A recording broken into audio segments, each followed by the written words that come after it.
Hi అండి. అసలు ఇది భోగి రోజు తీసిన వీడియో కానీ నేను పోస్ట్ చేయలేదండి, మర్చిపోయాను. గ్యాలరీ ఓపెన్ చేసి చూడగానే ఈ వీడియో కనిపించింది. అరే వీడియో తీసాను కానీ పోస్ట్ చేయలేదే అని ఈరోజు అయితే పోస్ట్ చేస్తూ ఉన్నాను. నేనైతే కొంచెం ఫస్ట్ బాస్మతి రైస్తో బగారా రైస్ చేశాను, అలాగే కొంచెం సాంబార్, పన్నీర్ కర్రీ, స్వీట్ చేశానండి. మా వాడికి ఎందుకో పన్నీర్ కర్రీ అంటే అసలే తినడండి. ఇక్కడ ఫంక్షన్స్కి వెళ్ళినా ఎక్కడికి వెళ్ళినా పన్నీర్ కర్రీ అసలే తినడు.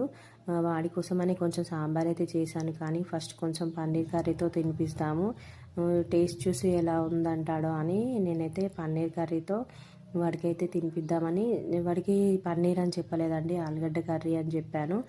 కాకపోతే తిన్న తర్వాత మమ్మీ బాగుంది, నేను అసలు ఎప్పుడూ తినను అంటాను కానీ బాగుంది మమ్మీ పన్నీర్ కర్రీ, నేను పన్నీర్తోనే తింటాను, సాంబార్ వద్దు మమ్మీ నాకని అనేసాడు.